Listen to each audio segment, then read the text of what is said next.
It's concepts with pivot. You understand just how we living. This for me is like rap religion. Open on beat cause we got this Skype. When it come to this, y'all, I can get it hype. When it come to this, yo, calm has risen. How you living, huh? Yo, how you living, pivot? I can hear you, brother. Can you hear me now? I can, yes, sir. And true to form, you were ready before us. You were in the huddle, and we are late. No worries. I was trying to get you on my computer, and something's not working there. So sorry about the little phone thing I got working. No worries, man. Listen, I'm glad that we spoke earlier so I could get the jitters out because, you know, I'm sure with you, it's either one or the other. It's either you have your anonymity or people lose their fucking minds, right? It's one or the other. Yeah, pretty much. There's no in between with you. I love it. You know, it's funny, not to name drop, but Tom Brady said that he played golf with you one time and you were wearing no shoes, overalls, and stacking up Bud Light cups up to the ceiling. Is this true? I don't know about the overalls, but the beer and the barefoots sounds about right. So no shoes on the golf course? No, I don't like shoes, period. You know, I had a tough time wearing those cleats all those years, and then the fat guy stepping on my feet. I just don't like anything. And right now I got a bad foot, so I can't even put a shoe on. So it's, I'd rather be barefoot or flip-flops. I heard that, man. You know, it's so funny. I've got about 116,000 questions to ask you, man. You know, when you were doing your thing, it just feels like it was different times in so many ways. Like you were a dude who, and you tell me because listen, you know, every actor is a frustrated athlete. Let's be honest. I was a 5'9" high school linebacker, and there are no 5'9" Jewish linebackers in the NFL, as you know. It doesn't exist. I don't remember one, yeah. My jersey number said linebacker and my body said kicker, so it was a little awkward. But I had great lateral movement and I could hit people. But anyway, thank God I didn't peak in high school because it inspired me to do what I'm doing. But in terms of what, and that was on the outside of Chicago, in terms of what you were doing, it feels like there was such a variable with your energy and your focus and your clarity of intent. And that was infectious with the Bears back in the day because they knew they were in good hands with you. And it feels like that was so much of the magic, wasn't it? Well, I think my teammates felt that, but you know, Ditka might have had a few different opinions at certain times. But I understood the game, and my guys knew that. They knew that I knew what I was doing. So they, you know, if I changed the player, if I didn't happen to call the play that was sent in, they knew I was doing it for a reason, not to just piss off the coach. You know, I was out there to win ball games. And before I got there, I mean, they've always been known for a great defense, but you can't win with just one side of the ball. I mean, you got to, I think I helped them learn how to win and, you know, and not care about what people thought. You know, I said, the only thing that matters is Sunday afternoon. You know, you win the games on Sunday, a lot of other stuff goes away. And thank God we didn't have to deal with this social media and all this crap that's going on now. But, you know, we just got to, you know, play football and have a lot of fun because we definitely did have some fun. Yeah, man. I mean, you were the last of a dying breed, a guy that, you know, we're living in times, and you mentioned social media where, you know, and I understand it because I'm a target as well. You know, sometimes they can monitor your every move and big decisions can be made about all the hard work that you've put into something and be taken away very fast. Whereas you were a guy who you, as you said, on Sunday afternoon, you came to play and you won it all. And the rest of the time, you were very authentic. You weren't a company man.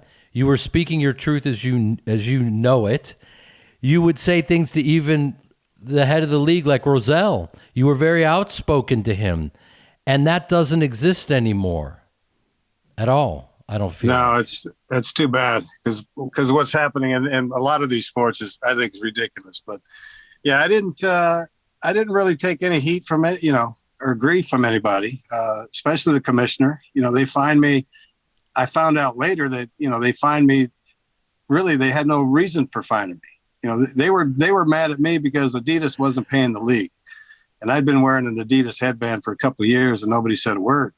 Right. Now all of a sudden we're in the playoffs, and they're making a big stink about it.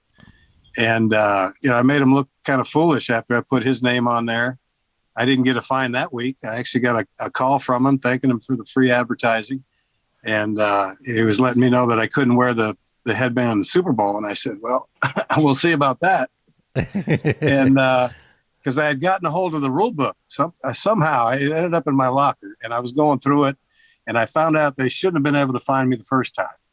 And so and Adidas offered me a lot of money to wear it in the Super Bowl. And I said, look, I'm going to wear it, but it might not be on my head, but you're going to be able to see it.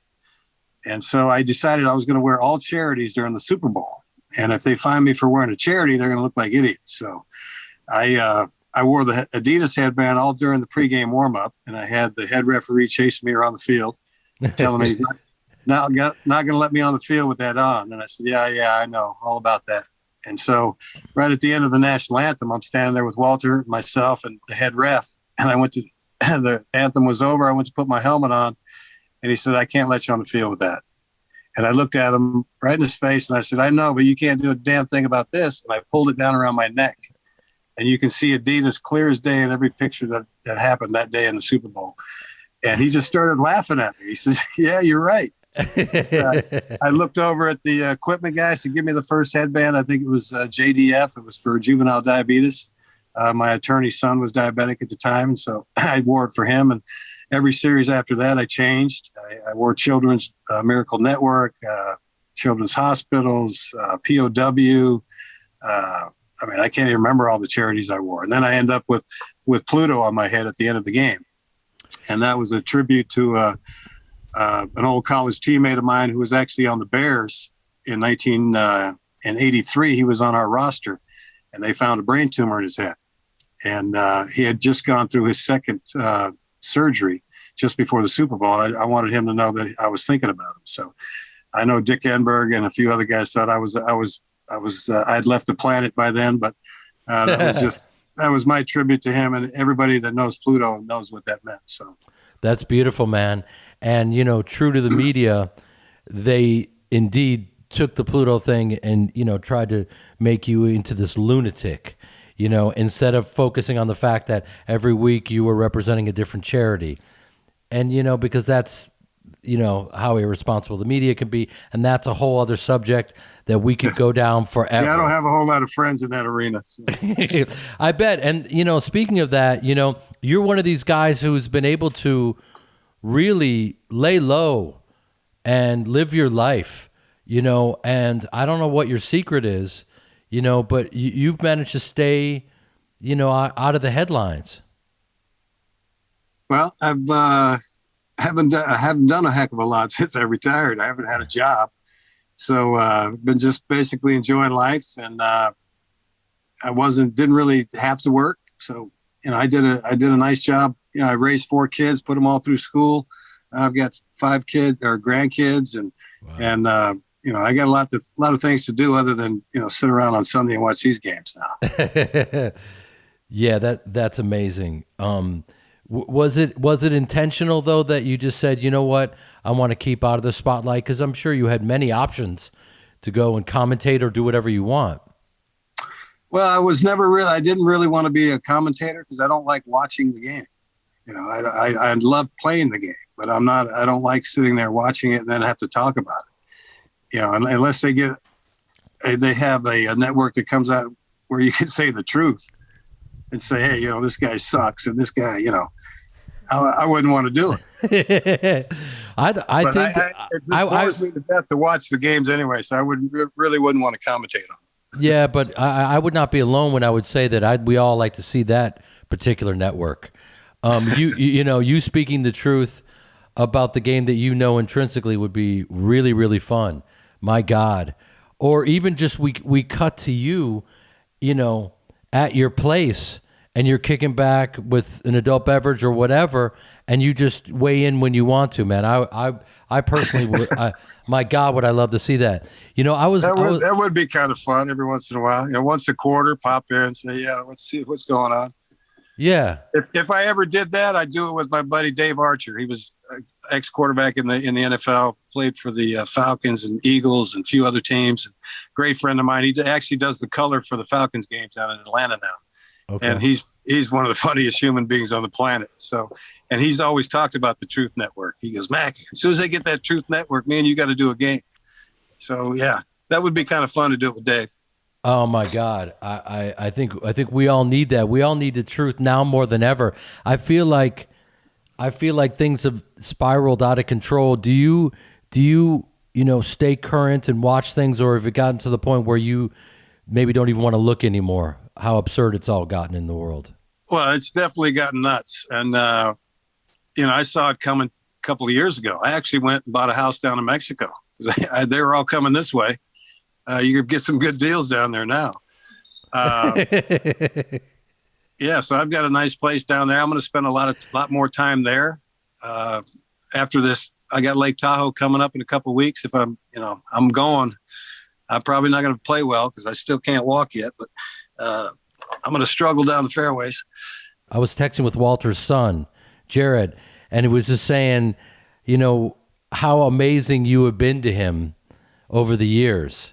And he's just very, very, this is things that people don't know about, that Walter Payton's son, that you really, have gone out of your way to make sure he's okay.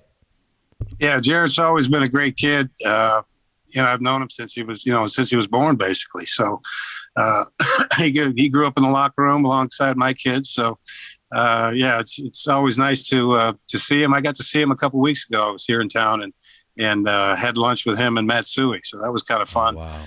Reminisce with Matt, and because Matt was, Walter's closest friend, as you know, and just a great guy to be around. A lot of fun. Yeah.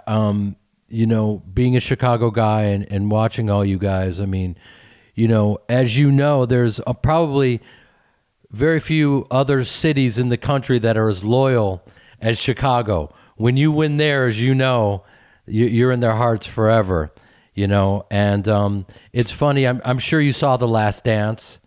It's like, we almost need something like that, about what your guys run, because it was just so amazing and incredible.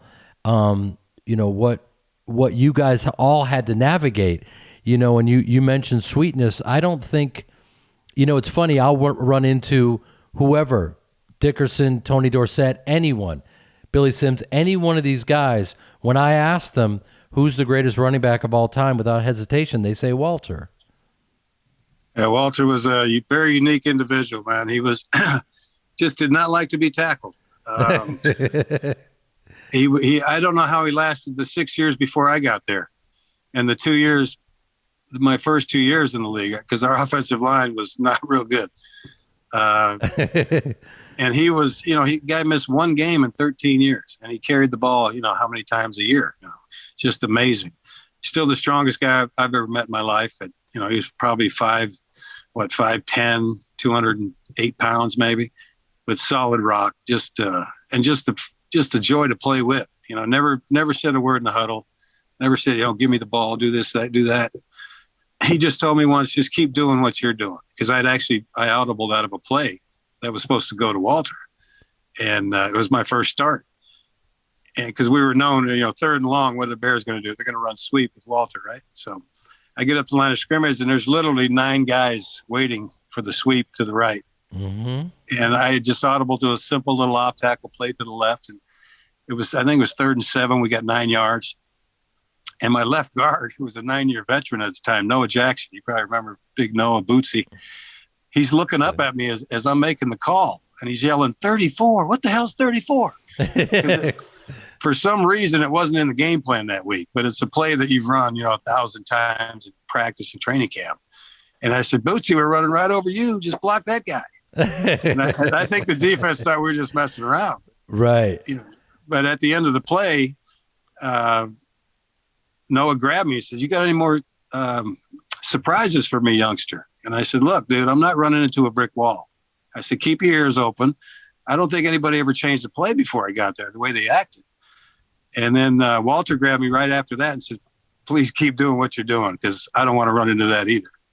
And so, yeah, I'd make him, I'd hand the ball off to him, and he'd make a 30-yard run that only gained 1 or 2. I mean, he'd bounce off people, go sideline to sideline. I'm like, dude, you got to go down at some point, you know, because I'm trying to throw blocks every once in a while as he's traversing the field. But yeah, he was just fun to play with. Never go down easy. Never die easy. Never die. No, right? He didn't run out of bounds. He looked for somebody to hit. And to be honest with you, I haven't seen that since. I haven't seen that type of running where he would initiate contact. I remember I asked him one time, what was the hardest hit you ever took? And he said he doesn't remember, but he remembered stiff-arming a guy, and his hand went underneath the guy's pads. And as he pushed him off, he could feel the guy's heart beating in his hand. That's what he told me. Well, he had gorilla grip, man. He'd walk around with the ball in his hand at practice and say, knock it out of my hand. And you could kick it, punch it. You couldn't make him give it up. Yeah, I mean, it's just crazy. That strength. And do you remember Mount Trashmore? Does that ring a bell to you at all? Mount Trashmore? It's Is that over where he ran up and down the hill? That's where, exactly. And it's right around where I grew up, and we used to play football there. And so as kids, we knew, you know, what he would do. And you know, we would try to find as much of his training, you know, videos as possible, but he would sprint up that hill. And, you know, of course he had a lot of God-given talents, but that was, I mean, he had tremendous work ethic. I mean, he ran the ball in practice like he ran it in the game. You know, he would, at least for the first 10, 15 yards. I mean, yeah, he had one gear.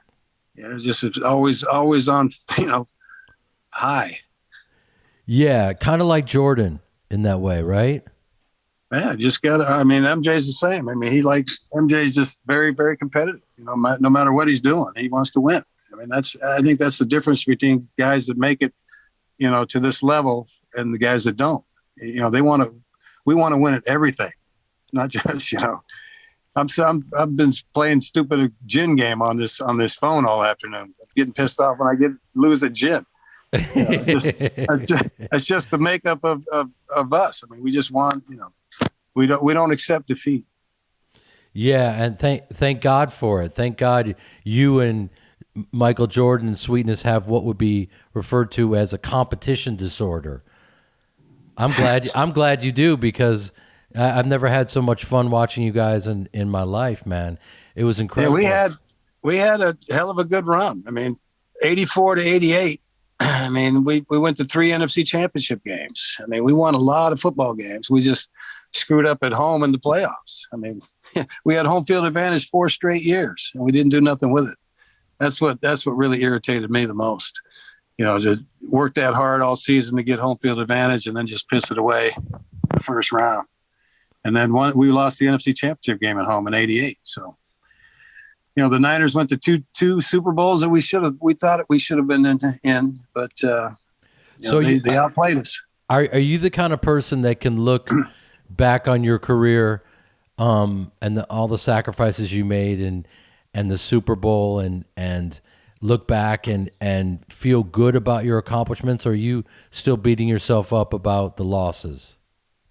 Oh, no. I mean, I got to play 15 years with 7 different teams. I got to play with a lot of great people, a lot of great coaches, a lot of shitty coaches too. But yeah, I had a great time. You know, I got two Super Bowl rings from the 2 oldest franchises in the league. You know, Green Bay and Chicago. So my career, you know, I would have loved to, you know, have better stats. Because what I did in college, that's all I did was throw the football in college. And then I get to the pros, I got to hand it off every play. That kind of sucked. But, yeah, I'm happy with the way things ended up. You know, I would like to feel better. I wouldn't want to be having all these operations, but other than that, yeah, I wouldn't change a thing. And I'm not talking out of turn. You've made it public that, you had a bunch of stem cell stuff with your head. Was that from contact from the NFL? Those types of injuries? Is that the result of that?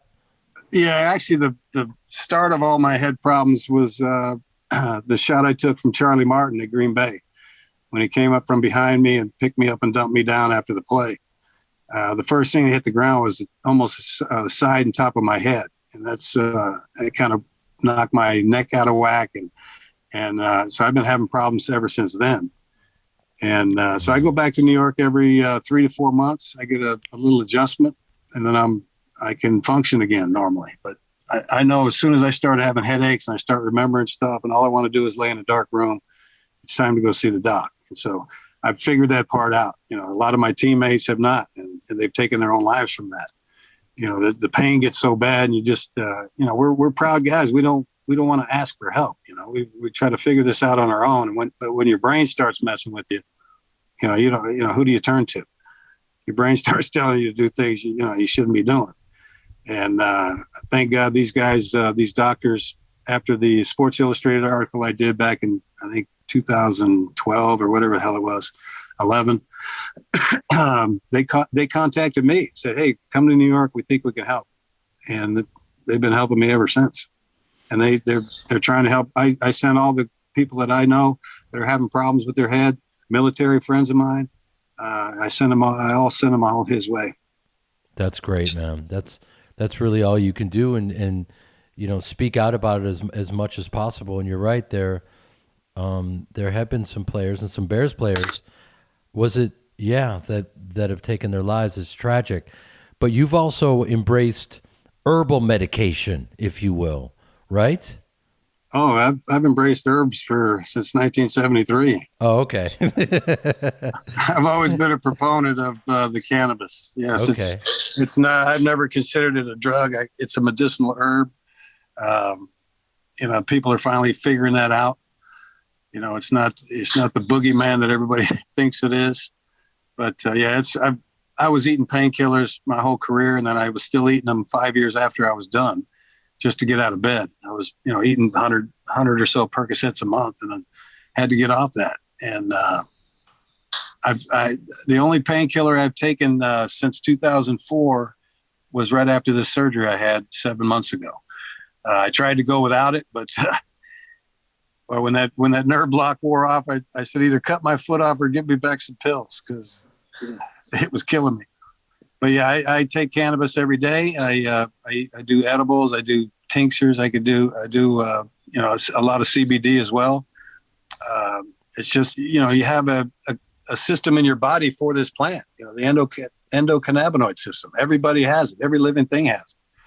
So we're supposed to be using this plant. We've just been lied to for 100 plus years from the government. Who would have thought that? Huh? Exactly. Well, that's great. And are you pretty outspoken about that? I know you don't hide it. Oh no, I don't. I've done a lot of cannabis conferences. I was just down in Miami at the Cannabis Business Awards a couple weeks ago. Yeah, I've been to Jamaica. We did a show in Jamaica, actually, a convention. Everybody thinks it's legal in Jamaica. It's not legal in Jamaica, only for the Rastafarians. Whoa. So it's, it should be legal everywhere soon, I hope. Yeah, we're getting there. We're getting there slowly but surely, man.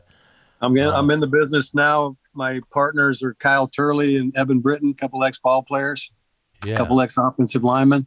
Yeah. And our company's called Revenant. It's there in California. We're based out of Ramona. And yeah, it's doing well. I was just in San Jose a couple days ago. I had a investor meeting, and things are going well. So that's awesome, man. Well, it's funny you say you haven't had a job in a while, but I think you're a pretty modest guy. I think that you probably do stuff like this, and you're one of these guys who and I appreciate it because it's not the generation that's going on now. You take action without taking a victory lap or calling attention to yourself beforehand. When it's time to show up, you show up. Yeah, there's no, to me, there's no reason to, toot your own horn. Like I said, I've enjoyed this plan. I know what it can do for the body. I know what it's done for me and many, many others. And so I've got no problem spreading the word. That's awesome, man. That's beautiful. Do you check in with the NFL these days? Guys like who are Mavericks, doing their own thing that are a little bit misunderstood. The Baker Mayfields of the world. Do you check in with what's going on with that stuff, or do you stay out of it? No, I don't really watch a heck of a lot. Don't really keep up with it anymore. Like I said, I love playing the game. I just kind of check in on guys that I know are still in the league coaching. Andy Reid, a good buddy of mine. He was my tackle in college. I've known him for, since the late 70s. Wow. Okay. Great to see, him having great success. Love an ex-offensive lineman that loves to throw the football. Most old linemen want to run it all the time, but he went to BYU. He likes to throw it. Ron Rivera, he's still coaching. I was teammates with him in Chicago as well as Leslie Frazier. Yeah. Doing a hell of a job in Buffalo. So I just kind of keep up with those guys and see how they're doing. But other than that, I could care less. Right on. What about Singletary? Samurai Mike, he's still a very intense guy.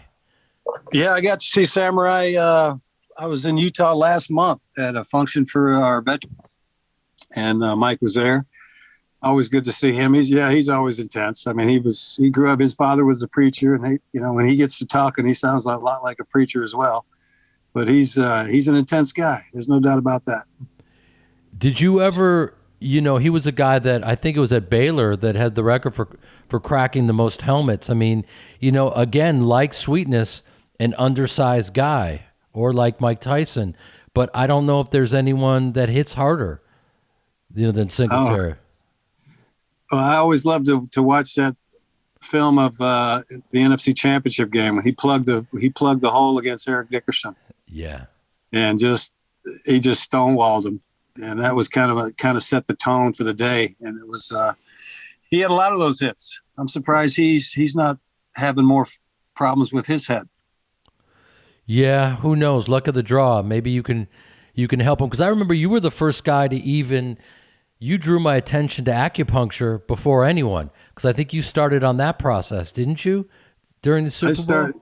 I was doing acupuncture back in college, but yeah, I've tried pretty much everything over the years. When conventional stuff doesn't work, you try other things. But I used to do acupuncture almost daily in college. I had a bad shoulder back then. I had a lot of spasm in my shoulder and traps and my neck. And I actually played a game with a needle in my ear.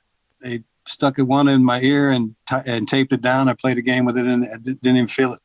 Wow. But I'll try whatever I need to do to get out on the field. That's amazing. Yeah, man. I mean, you guys, you're not checking in on what's going on today, but I don't even want to tell you, but it's not a lot's making sense. You got, and I don't even want to go into it, but you got guys like Baker Mayfield, who is just a very confident, outspoken guy who also delivers, and he's misunderstood. And ultimately, I think that your work will speak for itself. And I hope it works out for a guy like that, because he hasn't done anything wrong. He's just a guy that's doing his thing. Cleveland abandoned him. He'll find a place and do his thing. He's a competitor. I met him. He won the Davey O'Brien Award back, when he was coming out of college, and got to meet him back then. I always thought he was kind of a fiery guy. Yeah, he'll be fine. Yeah, he just people don't like other people to say things that they wish they could say, I guess. They get jealous of people that speak their mind and wish, they could say that, but they don't have the balls. Yeah, that is a great way to put it.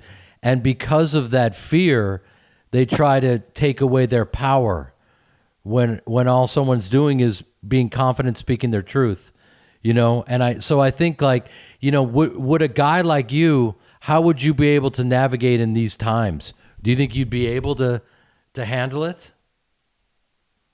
I would, whether or not they could handle me. Exactly. I wouldn't have changed much, if anything. You know, I've always lived my life the way I want to do it. It's my life. You know, I try not to, hurt anybody or anything out like that. But I'm going to do things that I feel are either right or the way I think they're right. So if you don't like it, fine. I'm not going to lose any sleep over your opinion of me. So it doesn't bother me. Well, what you just said there is incredibly powerful because did we lose? No, good. You're basically what you just said is you're not giving any power to other people's feelings about you. So Not at all. No. And that's when you operate on your highest level as a performer and as a human being, because otherwise you're operating out of fear and you're going to make yourself miserable and you're not going to perform well. There's nothing to be afraid of. I mean, somebody else's opinion, I'm not afraid of that. I love it. Yeah, I mean, you say that flippantly and you mean it, but, we're living in very, very toxic times, man. And, there's a whole other generation coming up and they're comparing and contrasting themselves to other people and they're letting other people have power over them. And I hate seeing it. But, you're an example of someone that always did it your way. You had incredible success. You're an authentic person. You're true to yourself, and you still are now. I mean, today, it's no joke. I know you're having some real trouble with your foot. You could have easily canceled. You probably can't even move your foot, but you played through, and you're pretending to be interested in this interview, and I appreciate it. It was struggle getting down here in the basement, believe me. These crutches are a pain in the butt. 7 months on these things. It's just, I'm tired. Well, I want to talk to you when we're done with this interview because I found this guy, this PT who I've been working with, and from what I understand about pro athletes, it's tough when you've sacrificed so much to get back into the gym and do all those things. But the reality of your journey is you've got to do PT. No, I got to learn to walk again. I got to learn to, get my leg back. I mean, it looks like I got polio in one of my legs. So, yeah, it's tough. And feet are bad. All your nerve endings are down in your feet. So this is the most painful rehab I've ever had out of my 22 surgeries. Well, I know you're a guy with an open mind. Have you ever tried a Qigong? Qigong? No. This is the part where anyone listening to this podcast. Is this like Tai Chi or is it? It actually was devised for healers and for people that are using so much of their energy and putting it towards healing others. And it's a way of taking, and this will sound very esoteric, so bear with me, but it's a way of taking the energy and putting it and bringing it up through your feet and into your body, and to kind of like strengthen yourself, because you're right, it all comes from your feet. Right. And so we'll talk after this, just because it's helped me a lot, because I've had a bunch of crazy injuries and I've been able to navigate. And for those of us who never got a chance to play pro and to play on the big stage, we're kind of like, with me, like I'm completely delusional. I keep going to the gym thinking that I'm going to get a shot at something, anything, and it's never going to happen. But that's okay because I stay in good shape. I just played a role where I played a tap dancer. So for 6 to 8 years, I had to learn how to tap dance. And it was humiliating, and I'm not a kid anymore. But you can trick your body because you know what I mean? Like, I think there was that Cuban baseball player who just kept lying about his age, as they all do. But he just said, how old would you be if you didn't know how old you were? Yeah. I know I'm going to be 63 in 2 months. That's all I know. I'm starting to feel it. Well, listen, man, you, did we lose him? Did we lose you, Jimmy?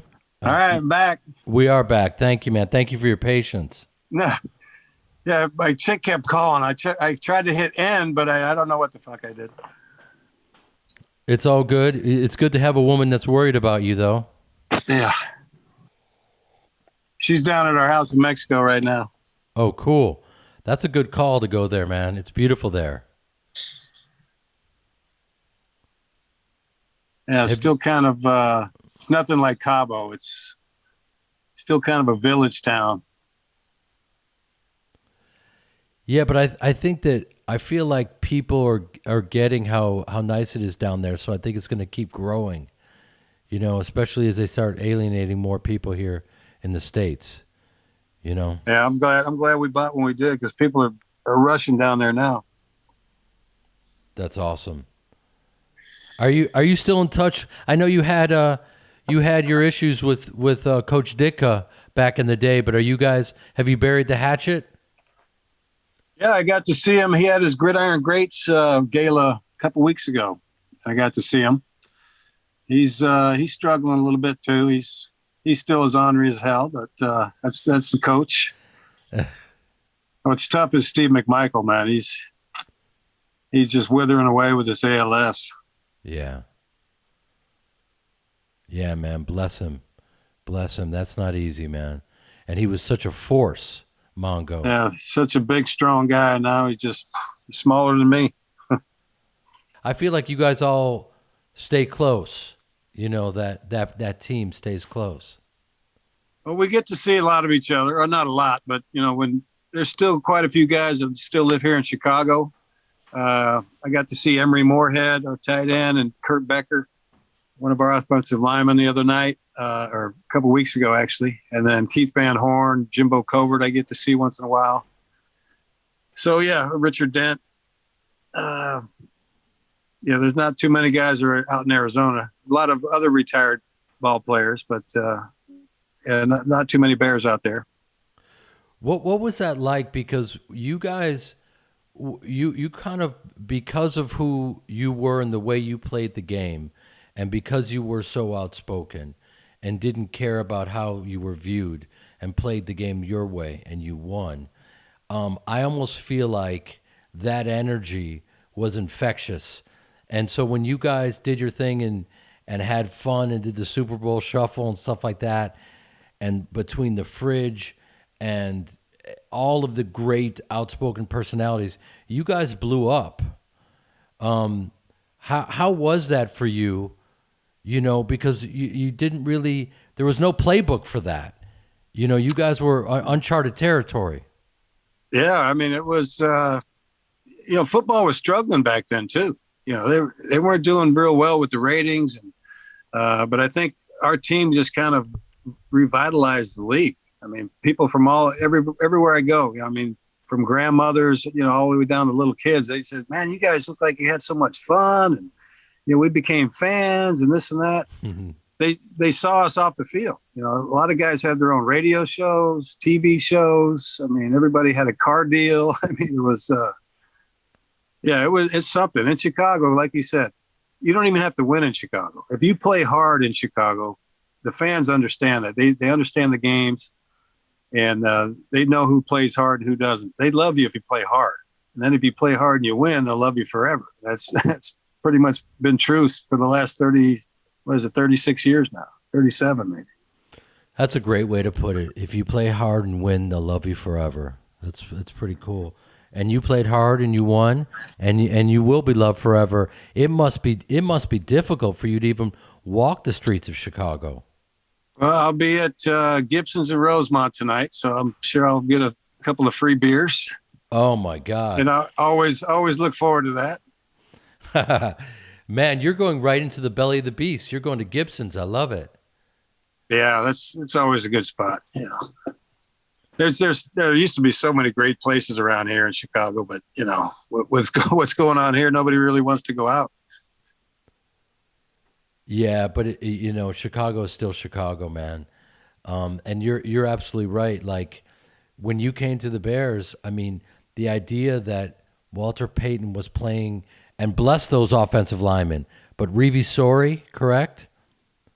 Yeah, it was Reeve. We had Noah, and these guys were I think built. Dennis Lick. These guys were built.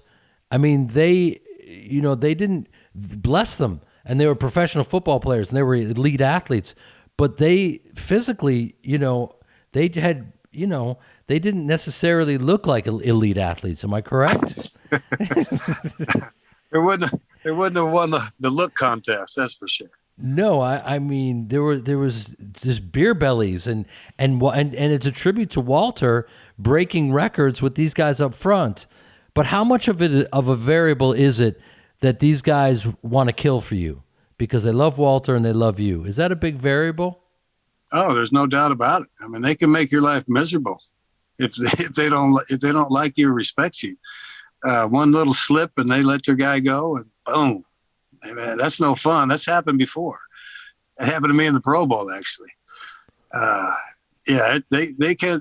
They control what goes on back there. I mean, they don't get enough credit, especially our offensive line. They didn't get enough credit. They did something nobody's ever done prior or since. That's lead the league in rushing 4 straight years. Wow. And that's something that, everybody knew we were going to run the ball.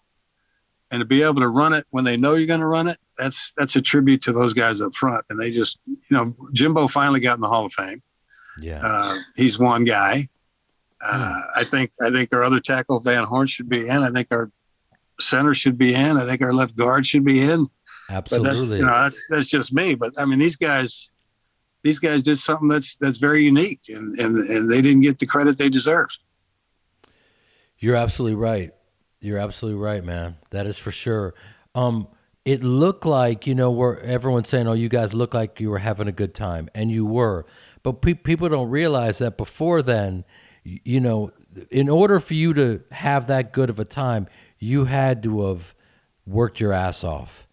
And there's no doubt. Nobody worked harder than we did. I mean, Dick, our practices were not fun.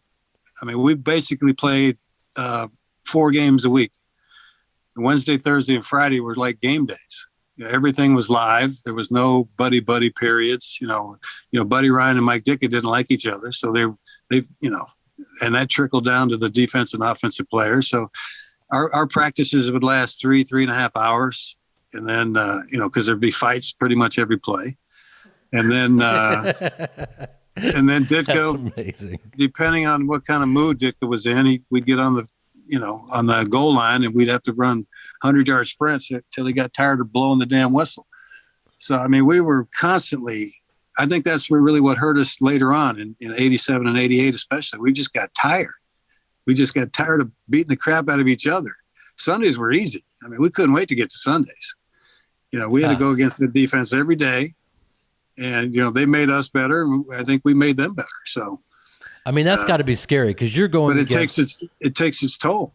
Absolutely, it does. Because every day in practice, you're going against the best defense of all time. Let's be honest. Yeah, and nobody backed down.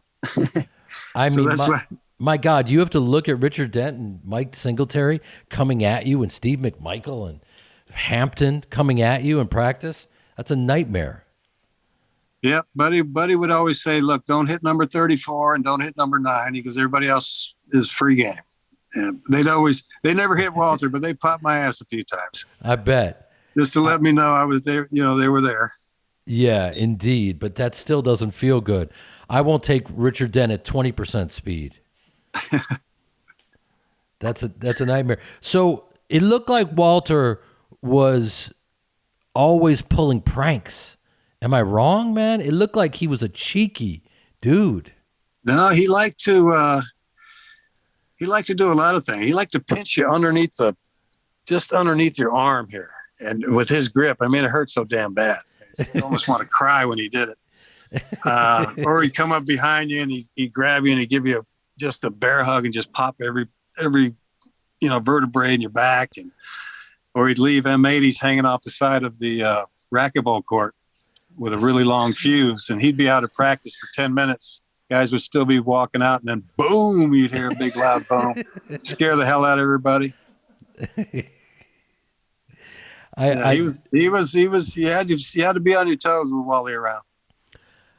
What did you call him? Wally? Wally.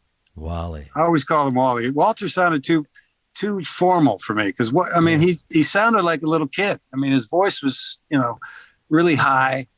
He used to answer the phone at Hallis Hall all the time. They always thought he was a secretary, and he would just he'd hit buttons, push, transfer calls and stuff. It was he was always doing something. Man, what a sweet guy. We miss him. We miss that guy. Oh yeah. Sweetness. Mike, there's this great picture of him we're going to have to pull up where he's in the backfield and he's just literally pulling Matt Suey's shorts down. Oh yeah. Yeah. I mean, it just looked like, you gave us examples how hard you guys were working, and yet he was still having fun through that pain. Oh yeah. You have to. I mean, you do. That's why I did a lot of the things I did, just to stay sane. You do the same. I mean, it's boring as hell when you sit in those meetings. You get to work at 8 in the morning. You got to sit in a meeting for 2-3 hours, and then you got to go out on the field and you do a little walkthrough. Then you go back into meetings, and then you go back to practice. And after that, you got to lift. Then you got to see the trainer. I was always in the training room. So I didn't ever get home till 6, 8 o'clock every night.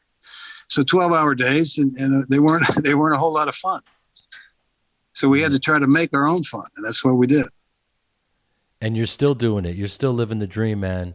And I want you to anything that I can do to pass along any of these things that I've found, because I banged myself up in various ways. I just broke 8 ribs on set doing my own stunts because I thought I was Tom Cruise and I'm not even Tom Arnold. So it was a disaster. Ribs hurt. Woo! 8 of them on the left side, and I had to go right back to work. Now, I'm a little pussy, and I fake it for a living, and you guys are doing it for real, but still, even faking it with 8 broken ribs is no joke. Oh, no, I know that. You just take a little shot, a little xylocaine, a little Marcaine. One of the Kane brothers always seems to work. I think I took Big Daddy Kane. I took the wrong Kane, man, because I'm still fucking hurting. It's fucked up. But yeah, man, it's like, we're trying to get older gracefully and still laugh. Like Paul Newman said, growing old ain't for sissies, but we got to do the best we can. Yeah, I thought growing old would take a little longer. Is it taking too long for you? No, it's coming on quick. Oh yeah. Yeah. Well, listen, the great thing about, PT and getting back with your guy, who you haven't seen for years, is that, you get back into that, you start working on your body again, and only good stuff comes from that. Yeah, I've been putting it off, and because I know how bad it was going to hurt. And yeah, it hurt every bit as much as I remember it. Yeah. But it does. I mean, it feels great to get back in and at least do something. Exactly. I want to see you doing more, man.